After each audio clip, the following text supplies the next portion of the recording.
To my another video and I hope you all are doing great. और मैं भी बिल्कुल ठीक हूँ। सो दोस्तों, आज का वीडियो हम देखेंगे मेजर गौरव आर्या जी का वीडियो है और ये है OIC के ऊपर है। और जैसे कि पाकिस्तान और जो है वो पाकिस्तान के जो आसपास की मुस्लिम कंट्रीज़ हैं, मतलब ऑलमोस्ट सारी मुस्लिम कंट्रीज़ हैं जो कि ऑलमोस्ट सबको ही उन्होंने इनवाइट किया हुआ था इस्लामाबाद में एक मीटिंग के लिए। और उस मीटिंग में क्या हुआ और क्या सिनेरियो था वो हम जानेंगे इस वीडियो के थ्रू, जो कि मेजर गौरव आर्या जी एक्सप्लेन कर रहे हैं। तो दोस्तों, चलते हैं इस वीडियो की तरफ और जानते हैं कुछ रियलिटी और facts by major Gaurav Arya ji. So let's start. Subscribe करिए और बेल आइकन दबाना बिल्कुल मत भूलिएगा, ताकि जब भी हमारी टीम एक नया वीडियो डाले आपको फौरी तौर पे वो वीडियो सबसे पहले मिल जाए। तो दोस्तों, हाल ही में पाकिस्तान में एक बहुत बड़ी मीटिंग हुई। ऑर्गेनाइजेशन ऑफ इस्लामिक कोऑपरेशन 57 तकरीबन मुल्कों का, जो मुस्लिम मुल्क हैं, मुसलमान ममालिक हैं, उनका एक ऑर्गेनाइजेशन है। आपने नाम ही सुना होगा, बड़ा मशहूर है, OIC। उसमें सऊदी अरब भी शामिल है, मलेशिया, इंडोनेशिया, पाकिस्तान और बाकी सब दुनिया में जितने भी ऐसे मुल्क हैं जो अपने आप को इस्लामिक रिपब्लिक्स बताते हैं, इस्लामिक अमीरात बताते हैं, या अपने नाम के आगे इस्लामिक लिखते हैं, नहीं भी लिखते, लेकिन वो मुस्लिम कंट्रीज हैं by constitution and by belief, वो OIC के मेंबर हैं। तो पाकिस्तान ने सारे के सारे OIC के मेंबर्स को बोला कि आप आ जाइए इस्लामाबाद और एक मीटिंग करते हैं। मीटिंग हो भी गई। मीटिंग बुलाई किस चीज के लिए थी? मीटिंग बुलाई थी अफगानिस्तान की मदद करने के लिए। मीटिंग बुलाई थी कि किसी तरीके से, किसी प्रकार से अफगानिस्तान की मदद हो जाए। कैसे? पैसों से, सप्लाईज से, इमरजेंसी सप्लाईज, और फिर रिकॉग्निशन से। ये इमरान खान के दिमाग में ये सब बातें चल रही थी। अच्छा, हुआ ये दोस्तों कि मीटिंग तो जैसी भी गई वो मैं अभी आपको बताऊंगा, लेकिन बड़ी हैरत की बात है, मैंने आज तक नहीं सुना, हो सकता है मुझसे गलती हुई हो सकता है मुझे नहीं सुनाई दिया हो, लेकिन मैंने कभी तालिबान को भीख मांगते नहीं देखा। मैंने कभी तालिबान यह जरूर कहता है कि जो अफगानिस्तान के 9 या 10 बिलियन डॉलर हैं वो आप छोड़ दीजिए, जो आपने, अमेरिका ने उसको बंद करवा के रखे हैं विदेशों में, वो आप दे दीजिए। तालिबान यह जरूर कहता है कि हमें रिकॉग्नाइज करिए, हमें मान्यता प्रदान करिए आप लोग। लेकिन तालिबान ने कभी यह नहीं बोला कि गेहूं दे दो, आटा दे दो, चावल दे दो, घी दे दो, सब्जियां दे दो। तालिबान ने कभी नहीं बोला। दहशतगर्द तंजीम है तालिबान, आतंकवादी है तालिबान, लेकिन भिखारी नहीं है। मुझे एक बात अभी तक समझ में नहीं आई कि जब तालिबान खुद के लिए, अपने खुद के लोगों के लिए भीख नहीं मांग रहा, अफगानिस्तान के लोगों के लिए, तो पाकिस्तान बढ़ चढ़ के भीख क्यों मांग रहा है अफगानिस्तान के लिए? खैर, that's not for me to say, अपना अपना स्किल सेट होता है, जो जिस काम में माहिर है वही काम करेगा। तो ठीक है, पाकिस्तान स्टार्टेड ऑल दिस। अच्छा, हुआ ये कि बड़ा पाकिस्तानी मीडिया ने प्रेशर बनाया है कि साहब कश्मीर का भी इसमें नाम लीजिए। कश्मीर का जिक्र होना बहुत जरूरी है सर, क्योंकि पाकिस्तान का जो दिन रात सुबह है वो कश्मीर से शुरू होती है, कश्मीर से खत्म होती है। तो बोला नहीं साहब, कश्मीर तो होना ही चाहिए। इस पूरे कॉन्फ्रेंस में कश्मीर का जिक्र नहीं हुआ। अब मैं आपको बताता हूं क्यों नहीं हुआ। क्योंकि इस कॉन्फ्रेंस को पाकिस्तान ने बुलाया नहीं था। पाकिस्तान ने होस्ट जरूर करा था, पाकिस्तान ने होस्ट जरूर करा था, लेकिन पाकिस्तान ने इसको सेटअप नहीं करवाया। सेटअप करवाया सऊदी अरेबिया ने, और सऊदी अरेबिया की पहले दिन से ही शर्त थी कि देखो हबीबी, अगर तुमने कश्मीर कश्मीर करा तो हम चली। साफ सीधी बात है। तो पाकिस्तान डर के मारे, पैसा तो उसको सबसे चाहिए होता है, सऊदी अरब से भी चाहिए था, तो पाकिस्तान ने चुपचाप कश्मीर की पुड़िया बांधी, अपनी जेब में डाली और चुप करके बैठ गया। वहां पे फिलिस्तीन का नाम लिया गया था उस कॉन्फ्रेंस में, फिलिस्तीन का नाम लिया गया था, लेकिन कश्मीर का नाम नहीं लिया। तो काफी पाकिस्तानी टीवी एंकर्स का दिल टूटा। उनका हर शाम को दिल टूटता ही टूटता है। वो कभी खुश नहीं रहते, ना अपने मुल्क से, ना अपनी हालात से।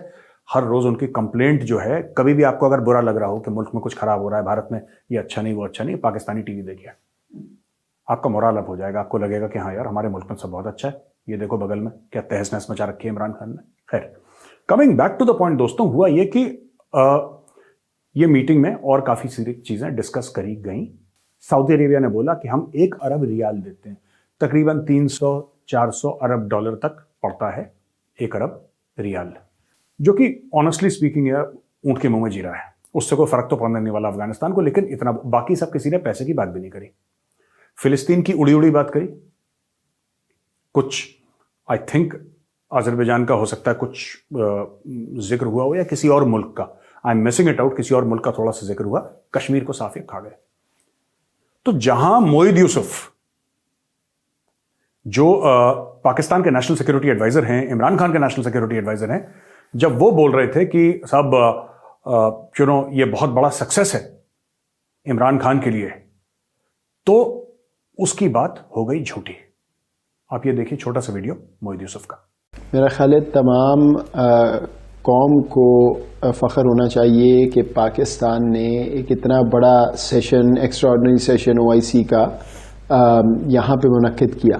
ये कोई रोज़मर्रा की बात नहीं है, सिर्फ 17 ऐसे सेशन हुए हैं आज तक OIC की तारीख में।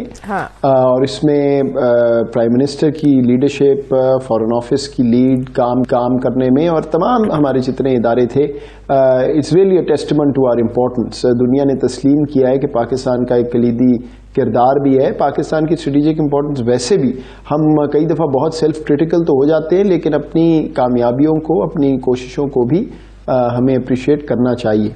आपने देखा दोस्तों किस तरीके से डॉक्टर मोईद यूसुफ, जो कि NSA है पाकिस्तान का, किस तरीके से इस कॉन्फ्रेंस को बेच रहा है कि ऐसा कभी नहीं हुआ। ऐसा देखिए, ये बात नहीं है कभी नहीं हुआ, 17 बार पहले हो चुकी है ऐसी मीटिंग्स।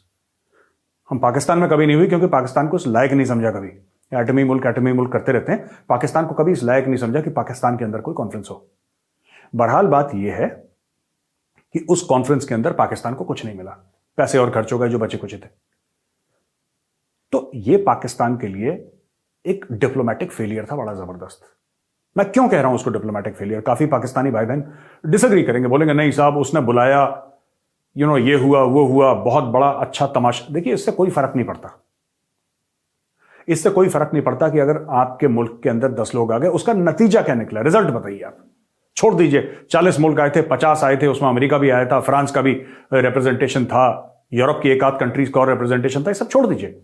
एंड रिजल्ट क्या निकला ये बताइए मुझे, निचोड़ क्या निकला, फायदा क्या पहुंचा अफगानिस्तान को? अफगानिस्तान के लिए बुलाई थी ना आपने, फायदा क्या पहुंचा अफगानिस्तान को? अब मैं पाकिस्तान की ये जो पूरी साजिश है, साजिश भी नहीं है ये बड़े छोटे लेवल का, जिसको कहते हैं ना प्लॉटिंग होती है जो छोटे लेवल की, मैं उसके धागे खोलता हूं अभी दोस्तों। अब आप देखिए मैं आपको क्या दिखाने वाला हूं। इस तरफ सेंट्रल एशिया का मैप, ये मैप देखिए जरा।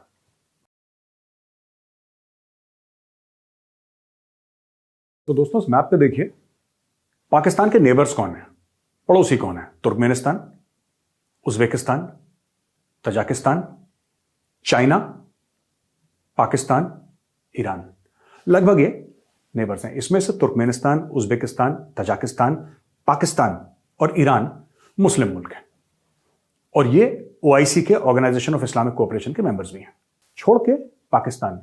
कभी आपने और किसी मुल्क को जो कि पड़ोसी है अफगानिस्तान का, कभी आपने चीखते चिल्लाते देखा उसको? कभी चीखते चिल्लाते देखा आपको? पैसा दे दो, एड दे दो, गेहूं दे दो, अफगानिस्तान में लोग भूखे मर रहे हैं, ये बात सच है और उनको एड मिलनी भी चाहिए। लेकिन आपने कभी ईरान को देखा? इतना बड़ा मुल्क है, तेल से लबालब, सैंक्शंस हैं उसके ऊपर, लेकिन तेल से लबालब। आपने कभी तुर्कमेनिस्तान को सुना बोलते हुए? ईरान को सुना बोलते हुए? आपने कभी उज्बेकिस्तान को सुना बोलते हुए? आपने तजाकिस्तान को बोलते हुए सुना? एक और नेबर है चीन, जो कि कम्युनिस्ट कंट्री है, उसका मजहब से, धर्म से, रिलीजन से कोई लेना देना है नहीं, लेकिन चाइना ने भी कुछ नहीं बोला। ये वाखान कॉरिडोर आप देख रहे हैं इसके ऊपर मैप पे, वाखान कॉरिडोर, ये पूरा सीधा अफगानिस्तान का बॉर्डर है चीन के साथ, और वाखान कॉरिडोर के नीचे है पाकिस्तान ऑक्यूपाइड कश्मीर और गिलगिट बाल्टिस्तान वाला एरिया। ये जो भारत का एरिया है, जो पाकिस्तान ने एक कब्जा कर रखा है, अवैध कब्जा कर रखा है 75 सालों से, ये वो वाला इलाका है। अगर आप मैप देखेंगे तो आपको पाकिस्तान की जो घिनौनी साजिश है आपको क्लियर हो जाएगी नक्शा देख के। आप नक्शा देखते रहिए। पाकिस्तान ये कहता है कि साहब अगर यहां पे खाना जंगी होती है, अगर गृह युद्ध होता है, अगर सिविल वॉर होता है अफगानिस्तान के अंदर, भुखमरी से, ठंड से, क्योंकि विंटर्स अभी आ गए हैं, किसी से भी, तो साहब सारे के सारे लोग जो हैं ये पाकिस्तान में आ जाएंगे। इसलिए हम लोग इतना इंटरेस्ट ले रहे हैं। झूठ। अब मैं आपसे बात पूछता हूं, ये जो लोग हैं, इस्लाम की बात है ना, इस्लामिक मुल्क की तो बात है, तो ये जो लोग हैं अफगानिस्तान के, ये सब उज्बेकिस्तान क्यों नहीं जाएंगे?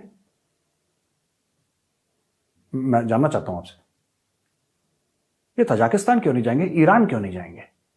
चलिए चीन मना कर देगा उनको, चीन को हम छोड़ देते हैं। ये तुर्कमेनिस्तान क्यों नहीं जाएंगे? ये सिर्फ पाकिस्तान क्यों जाएंगे? बाकी कंट्रीज तो कुछ नहीं बोलती कि हमें प्रॉब्लम हो गई, वो चुपचाप अपना काम कर रही है जो उनको करना है। ये पाकिस्तान को क्यों इतनी खुजली है दोस्तों, मैं आपको बताता हूं।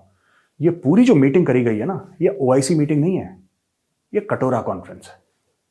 ये कटोरा कॉन्फ्रेंस है दोस्तों। और कैसी कटोरा कॉन्फ्रेंस? ऐसी कटोरा कॉन्फ्रेंस जिसमें कि पाकिस्तान को यह लगता है कि किसी प्रकार से अगर थोड़ा पैसा आए तो हमें भी मिल जाए। सारा गेम पैसे का है। पाकिस्तान के दिल में अफगानों के लिए कोई दुख दर्द नहीं है। आपने कभी सुना, मैं बार बार आपसे यही बात कर रहा हूं, आपने कभी सुना किसी अफगान को हाथ फैलाते हुए कि पैसा दे दो, ठंड लग रही है, भूख लग रही है? कभी आपने नहीं सुना होगा। यह सारा मांगने का काम पाकिस्तान को दे रखा है। अब देखिए पाकिस्तानियों ने क्या करा कि एक कॉन्फ्रेंस बुलाई, ये ऑर्गेनाइजेशन ऑफ इस्लामिक कोऑपरेशन की।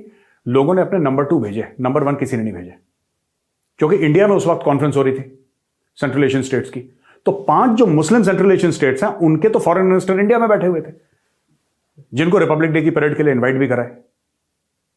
तो दोस्तों ये मामला वहां पे हो गया पाकिस्तान में कि साहब यहां पे सेकंड टियर के लोग आए। और सबसे बड़ी बात, बेइज्जती की बात, पाकिस्तानियों ने अपने मेहमान की बेइज्जती करवाई। यानी कि तालिबान के लिए हो रहा था ना, तो तालिबान भी तो मेहमान थे।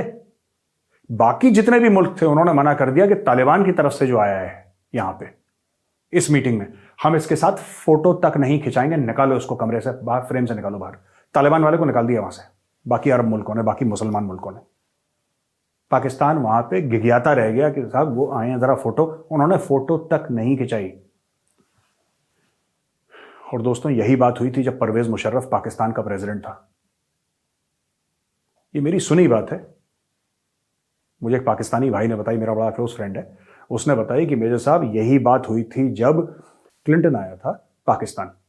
तो काफी प्रोटोकॉल दिया गया और पूरा शहर को बिल्कुल एक जेल बना दिया गया उसके लिए, और प्रॉपर उसको प्रोटेक्शन, सिक्योरिटी, पूरी पाकिस्तानी फौज वहां पे लगा दी। अमेरिका का प्रेसिडेंट आ रहा है, वो 4-5 घंटे के लिए आया था, और इंडिया से होकर गया था। पहले इंडिया आया था, फिर वहां पे इंडिया में रहा वो 2-3 दिन, फिर वहां पे गया। लेकिन सबसे बड़ी बात कुछ और है। सबसे बड़ी बात दोस्तों ये है कि उस समय क्लिंटन ने भी परवेज मुशर्रफ के साथ फोटो नहीं खिंचवाई थी। कभी और खिंचवाई होगी, कहीं और खिंचवाई होगी, लेकिन उस दौरे में नहीं खिंचवाई। अमेरिकन ने साफ बोल दिया था कि साहब इस आदमी के साथ नहीं, ये डिक्टेटर है। हाँ, प्रेसिडेंट के साथ फोटो खिंचवाई, लेकिन मुशर्रफ के साथ नहीं खिंचवाई। ये मैंने बात अपने पाकिस्तानी दोस्त से सुनी है। अब कितना सच है, क्या है इस बात का मुझे नहीं पता, लेकिन मेरे दोस्त ने मुझे बताया कि उन्होंने मना कर दिया था। ये स्टोरी मुझे सुनाई गई पाकिस्तान से। तो दोस्तों ये तो कहानी है पाकिस्तान की जो मीटिंग हुई थी, ओआईसी की मीटिंग। दोस्तों ये जो ओआईसी की मीटिंग हुई है इस्लामाबाद में, ये पाकिस्तान के लिए बहुत बड़ा स्ट्रेटेजिक ब्लंडर था। और स्ट्रेटेजिक ब्लंडर इसलिए था क्योंकि इसकी कोई मान्यता है ही नहीं। क्योंकि एंड में क्या डिसाइड करा कि हम 1-2 लोग इसमें नियुक्त करेंगे, 1-2 मुल्क होंगे जो जाके यूएन से बात करेंगे, यूएन को कन्विंस करेंगे। और दूसरी एक चीज है, और ये बात मैं बार बार पूछता हूं अपने पाकिस्तानी भाइयों से, वो कभी जवाब नहीं दे पाते। अगर पाकिस्तान में इतनी हिम्मत है, इतना गुर्दा है कि अफगानिस्तान के लिए 57 कंट्री, 57 मुल्कों के फॉरेन ऑफिस को इस्लामाबाद बुला सकता है, अगर पाकिस्तान में इतना डिप्लोमेटिक दम है, तो ये 57 मुल्कों को पाकिस्तान में कश्मीर के लिए क्यों नहीं बुलाया? कश्मीर तो आपकी शाहरग है, आपकी जगलर वेन है। कश्मीर के बिना तो आपका नाश्ता हजम नहीं होता, कश्मीर के बिना रात को आपको सपने नहीं आते। तो आपने क्यों नहीं अपनी डिप्लोमेटिक हेफ्ट इस्तेमाल करके 57 मुस्लिम कंट्रीज को इस्लामाबाद बुलाया, बोला कि दोस्तों हम कश्मीर डिस्कस करेंगे और हमें आपसे एक रेजोल्यूशन चाहिए कश्मीर पे? क्यों नहीं? क्योंकि जैसा मैंने आपको पहले बताया दोस्तों, ये मीटिंग पाकिस्तान ने बुलाई ही नहीं थी, पाकिस्तान ने सिर्फ होस्ट करी है। और मुझे तो यह भी शक है कि इसके पैसे कहीं सऊदी अरेबिया ने ना दिया हो पीठ पीछे। पकड़ा दिया 15, 20, 25 मिलियन, इनको बिरयानी खिला देना जो लोग आए थे। It's entirely possible. जो कश्मीर कमेटी है, ऑर्गेनाइजेशन ऑफ इस्लामिक कोऑपरेशन में अलग अलग कर, फिलिस्तीन कमेटी है, कश्मीर कमेटी है। कश्मीर कमेटी का जो हेड है वो तैयब अर्दोगान है, जो कि प्रेसिडेंट है तुर्की का। पाकिस्तान जो बड़े कभी तुर्क बन जाते हैं ना, पाकिस्तान कभी ईरानी बन जाते हैं, कभी चाइनीज बन जाते हैं, कभी अमेरिकन बन जाते हैं, पाकिस्तानी कभी पाकिस्तानी नहीं बनता। आइडेंटिटी क्राइसिस है, पहचान का एक बहुत बड़ा फुकदान है पाकिस्तान में। कुछ समझ में नहीं आ रहा हम हैं कौन, तो अब ये पड़े तुर्की के पीछे। टर्की का जो प्रेसिडेंट है Erdogan, he is the chairman of the Kashmir committee of OIC. Turkey भी कुछ नहीं कर पाया, कश्मीर का जिक्र नहीं हुआ। और यह सब चल ही रहा था, ये दिल में दुख जो था पाकिस्तान के कि कश्मीर का नाम तुर्की ने नहीं लिया और तुर्की ने धोखा दे दिया, तब तुर्की का एक दूसरा बड़ा धोखा सामने आया। धोखा मैं कोट अनकोट कह रहा हूं, आप समझ लीजिएगा। धोखा क्या था? धोखा यह था कि तुर्की ने भारत को 100 ड्रोन बेच दिए। बेच के दिए। वो जो कंपनी है तुर्की की, उसमें 30% एक इंडियन कंपनी है डीसीएम श्रीराम, उसके शेयर्स हैं। तो 30% तो इंडियन है वो कंपनी, उसके शेयर्स हमारे पास पड़े हुए हैं इंडियन कंपनी के पास। तो उसने 100 ड्रोन इंडिया को बेच दिए। अब ऑब्वियस सी बात है कि वो ड्रोन पाकिस्तान बॉर्डर पे भी उड़ाए जाएंगे, चाइनीज बॉर्डर पे भी उड़ाए जाएंगे, हर जगह उड़ाए जाएंगे। लेकिन ये बात सच है। तो दोस्तों आपने देखा तुर्की ने भी ड्रोन भेज दिया। अच्छा, पाकिस्तानी बड़े दुखी हो गए। पाकिस्तानी इतने दुखी हो गए दोस्तों, इतने ज्यादा दुखी हो गए कि पाकिस्तानी कह रहे हैं तुर्की ने हमारे पीठ में खंजर घोंप दिया। इनको अभी तक एक बात यह समझ में नहीं आई कि तुर्की जो कश्मीर करता है, ये ऊपर से जैसे मिठाई के ऊपर वर्क होती है ना, एक सिल्वर फॉइल होता है, ये वर्क है। ये असली में मिठाई थोड़ा है। तुर्की का दिमाग खराब है कि तुर्की कश्मीर करके भारत से पंगे लेगा। भाई आप एक बात बताइए, तुर्की को पाकिस्तान से मिलना क्या है? एंड में जो मुल्क होते हैं दोस्तों, वो तो यही बोलते हैं ना कि भाई आप मुझे क्या दे सकते हैं, मैं आपको क्या दे सकता हूं। तुर्की को पाकिस्तान से मिलना क्या है? दुआएं मिल सकती हैं बस। फकीर दुआएं देता है, नोट कौन दे सकता है? खजूर तो हम ही देंगे, वो तो पाकिस्तान के पास है नहीं। यही काम मलेशिया ने करा था। उसके भी पेट में दर्द हुआ था कश्मीर को लेकर। मलेशिया के भी बहुत दर्द हुआ था। जो मताही मोहम्मद था, प्रेसिडेंट था वो मलेशिया का, उसको कश्मीर का प्यार जागा। इंडिया ने पाम ऑयल इंपोर्ट बंद कर दिया। 2 हफ्ते के अंदर घुटने पे आ गया। वो बोल गया कश्मीर है किधर, इंडिया में है, पाकिस्तान पे है, चांद पे है। तो ये इंडिया की फॉरेन पॉलिसी जबरदस्त चल रही है। जो मुंह खोलेगा उसको टाइट कर दो। तुर्की की इकोनॉमी बहुत खराब है। पैसे चाहिए, हम देंगे पैसे, तुम्हारा सामान भी खरीदेंगे, तुम्हारे यहां फिल्में भी शूट होंगी। क्यों? यही चाहिए ना अपनी इकोनॉमी ठीक करने के लिए। भेजेंगे, वेडिंग्स होंगी, इंडियन वेडिंग्स टर्की में, बड़ी बड़ी फिल्में, बिग बजट की फिल्मों की शूट्स होंगी वहां पे। आपके टूरिज्म हम बढ़ाएंगे, हम सब कुछ करेंगे जो पाकिस्तान अपने ख्वाब में नहीं कर सकता।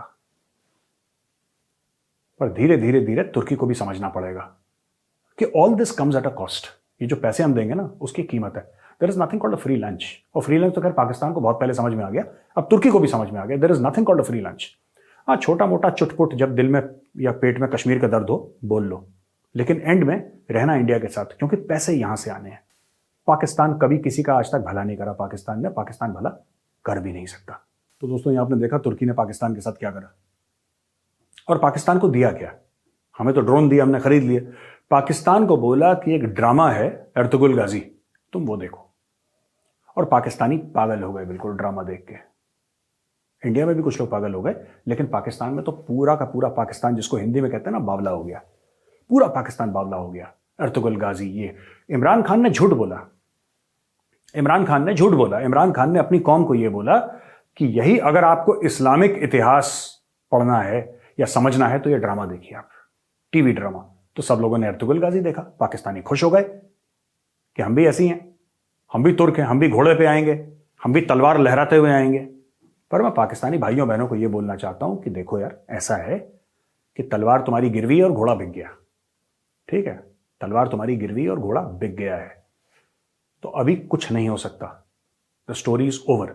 जितनी जल्दी ये कश्मीर का ख्वाब भूल जाओ, तुम्हारे मुल्क में कट दोबारा मैं बस पाकिस्तानी भाइयों बहनों को एक बात बोलना चाहता हूं कि जितनी जल्दी ये कश्मीर का जो ये मैडमैन्स ड्रीम है, जो पागलों वाला ख्वाब है, जितनी जल्दी भूल जाओगे तुम्हारे मुल्क का भला उतनी जल्दी होना शुरू हो जाएगा। ये जो बेड़ा गर्क हो रखा ना मुल्क का, ये इसीलिए जिहाद लड़ेंगे, जिहाद फी सबीलिल्लाह और लाल किले पे परचम लहराएंगे, ये जो पागलों वाले ख्वाब हैं ये तुम्हारे मुल्क को डुबा रहे हैं। Focus on education, focus on health care. हो सकता है किसी दिन, आज नहीं, आज से 20 साल के बाद, अगर आज से अपना केबला दुरुस्त कर लिया तो हो सकता है कि 20 साल के बाद आप लोग भी ये बात कह सकेंगे ट्विटर का सीईओ पाकिस्तानी। लेकिन मुझे लगता है again it's a fools dream, क्योंकि आपकी नस के अंदर जिहाद इतना भर चुका है, इंडिया हेट्रेड इतना भर चुका है कि वही घोड़ा, वो किराए की तलवार या वो मॉर्गेज्ड जो तलवार है और बिका हुआ घोड़ा, उसी पे लाल किले पे परचम लहराओगे। सब देख लेते हैं, लहरा लेना। दोस्तों, अंत में मैं यही कहना चाहूंगा कि ये जो OIC की कॉन्फ्रेंस थी ये फेल हो गई। पाकिस्तान के बचे कुचे पैसे भी खर्च हो गए और इससे हासिल कुछ नहीं हुआ। अभी तो वो अंडरस्टैंडिंग है कि 1 अरब रियाल यानी कि 350-400 मिलियन US$ अफगानिस्तान जाएंगे। कैसे जाएंगे? वहां पे तो बैंकिंग सिस्टम ठप है। अफगानिस्तान में अगर किसी को पैसा भेजना है तो कैसे भेजे? वायर ट्रांसफर हो नहीं सकता। किस प्रकार से अफगानिस्तान पैसे भेजेंगे? सऊदी अरेबिया या कोई भी और मुल्क? तो किसी भी और मुल्क ने ज्यादा इंटरेस्ट इसमें लिया नहीं, लोग आ गए और चुपचाप वापस चले गए। ये पाकिस्तान की जो OIC कॉन्फ्रेंस थी, this was an utter failure. Thank you for watching दोस्तों, बहुत बहुत धन्यवाद आपका। अंत में वही बात मैं रिपीट करूंगा एक बार, आपसे वही दरख्वास्त, वही रिक्वेस्ट, लाइक करिए, सब्सक्राइब करिए और बेल आइकन दबाना बिल्कुल मत भूलिएगा। जय हिंद। हम सही बात कह रहे हैं कि अफ़गानिस्तान को रिकग्नाइज़ किया जाए by whole world, entire world की तरफ से। पूरी दुनिया में जितनी भी कंट्रीज़ हैं वो इस अफ़गानिस्तान को जो है वो एक्सेप्ट कर लें, जिसकी वजह से पाकिस्तान जो है वो अभी पूरी कोशिश में लगा हुआ है कोई ना कोई तरीके से वो एक्सेप्ट कर लिया जाए। लेकिन मसला यहाँ पर यह है कि पाकिस्तान ने जब, मुझे आज भी याद है कि पाकिस्तान ने एक मीटिंग भी इमरान खान जो है पाकिस्तान के प्राइम मिनिस्टर हैं, उन्होंने ऑनलाइन कॉल जो है वो बात की थी। तो उसमें क्या हुआ था कि उसमें कहा गया था कि इनको अफ़गानिस्तान को एक्सेप्ट किया जाए, उनको वैसे ही ट्रीट किया जाए जैसे अदर कंट्रीज़ को ट्रीट किया जाता है। लेकिन क्योंकि तालिबान वहाँ पर हैं तो इसलिए कोई भी एक्सेप्ट करने को तैयार नहीं है, एक्सेप्ट चाइना और पाकिस्तान।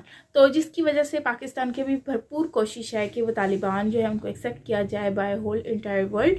तो जिसकी वजह से अभी तक तो फ़िलहाल कोई एक्सेप्ट उनको करने को रेडी नहीं है। तो अब कहने का मतलब सिर्फ इतना है कि पाकिस्तान जितनी भी कोशिश कर ले, और कर भी रहा है, लेकिन उनको कोई एक्सेप्ट करना नहीं रहा और करेगा भी नहीं। मुझे नहीं लगता कि कोई भी करेगा, क्योंकि तालिबान का जो बैकग्राउंड रहा है वो हमारे सामने है।